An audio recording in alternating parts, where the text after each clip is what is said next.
Aujourd'hui, je vous propose de faire une pochette multi-usage dont la base est carrée avec un grand rabat. La pochette s'ouvre et se ferme grâce à une pression aimantée.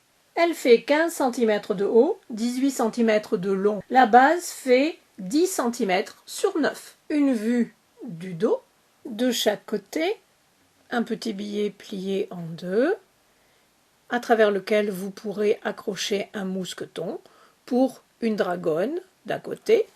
Des deux côtés, vous pourrez mettre une petite bandoulière et la pochette se transformera en petit sac.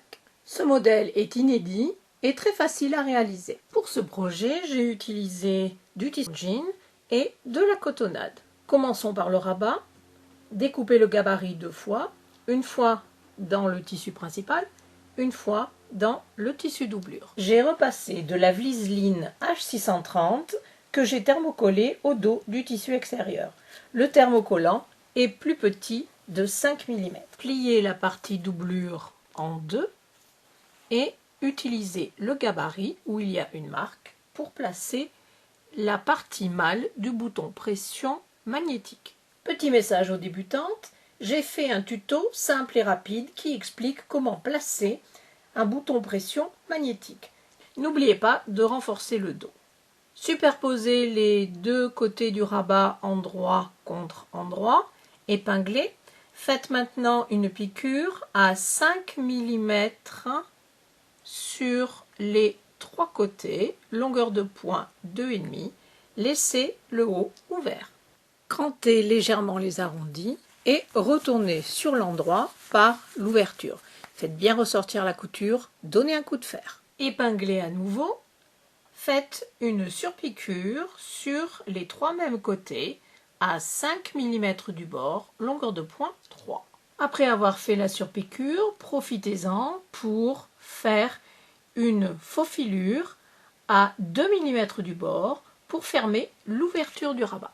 Longueur de point 4 ou 5. Vous pouvez recopier les gabarits ou bien les télécharger sur ma boutique en ligne. Thermocollez les deux parties du corps de la pochette et sur le devant, n'oubliez pas de placer la partie femelle du bouton pression aimanté. En suivant les indications données sur le gabarit.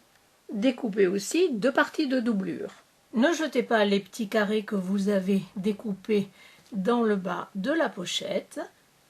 Pliez-les en deux, encore en deux, ramenez les deux côtés l'un sur l'autre, pliez en deux et venez les placer à 2 cm à partir du haut.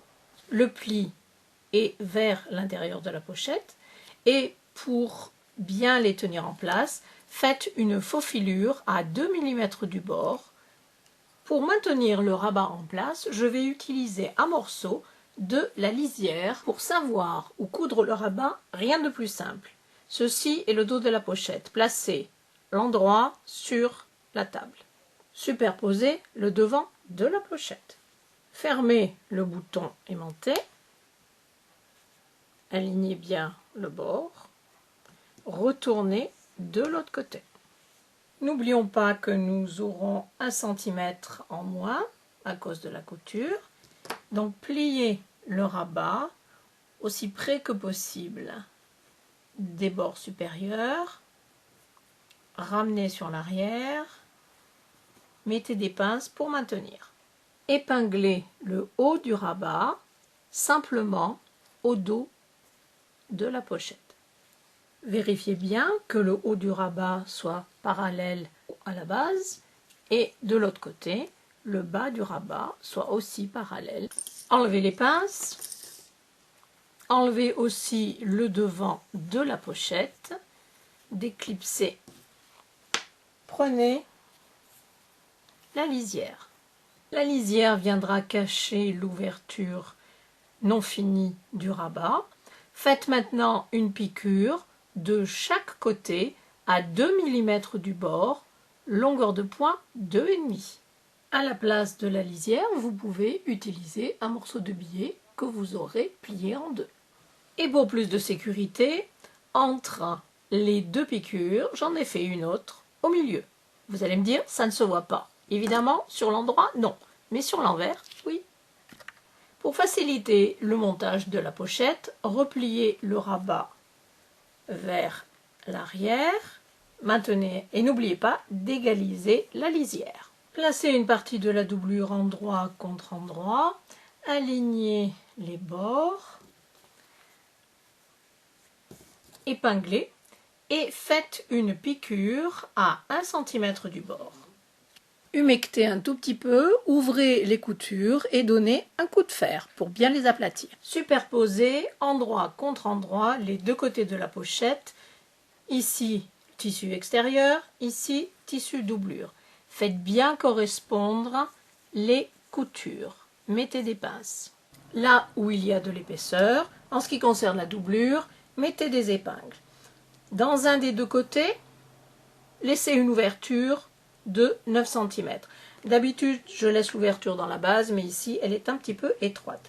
Faites maintenant une piqûre le long de toutes les lignes droites. Ne touchez pas les 4 coins. Je vous conseille de faire la piqûre à 5 mm. Ouvrez chaque coin, écrasez-le, aplatissez les coutures de chaque côté, faites-les correspondre aussi bien que possible. Pour bien maintenir la doublure là où elle doit être, c'est-à-dire à l'intérieur de la pochette ou du sac, je couds toujours un coin de la doublure avec son coin équivalent dans le tissu extérieur.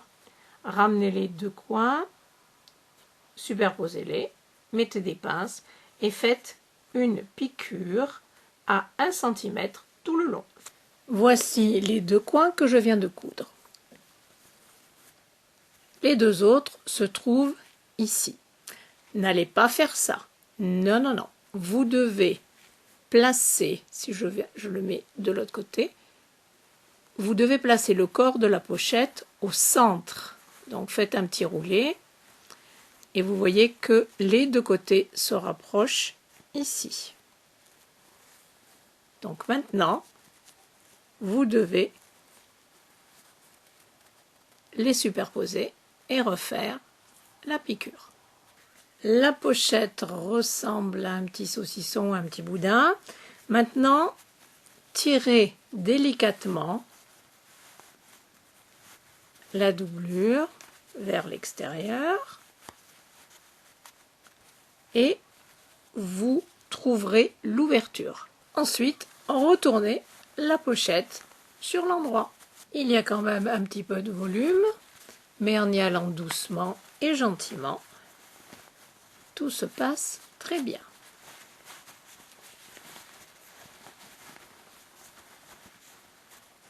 Voilà. Avant de faire ressortir les coins, nous devons coudre le côté de la doublure qui se trouve ici. Tirez de chaque côté de l'ouverture, les bords se rapprochent naturellement. Mettez une ou deux épingles. Je vous conseille de fermer cette ouverture en faisant un point à la main qui s'appelle le point d'échelle. C'est un point facile à faire sur lequel j'ai fait un tuto technique. Vous trouverez le lien dans la boîte de description. Et le résultat est une couture nette et bien plate. Maintenant, faites entrer la doublure à l'intérieur de la pochette et n'oubliez pas de bien faire ressortir les coins. Il nous reste à faire la surpiqûre qui délimitera le haut de la pochette. Faites bien rentrer la doublure, placez quelques épingles. En ce qui concerne l'arrière, tirez bien le rabat pour qu'il ne vous embête pas. Faites maintenant la surpiqûre à 5 mm du bord, longueur de pointe 3, tout autour. La pochette est maintenant finie.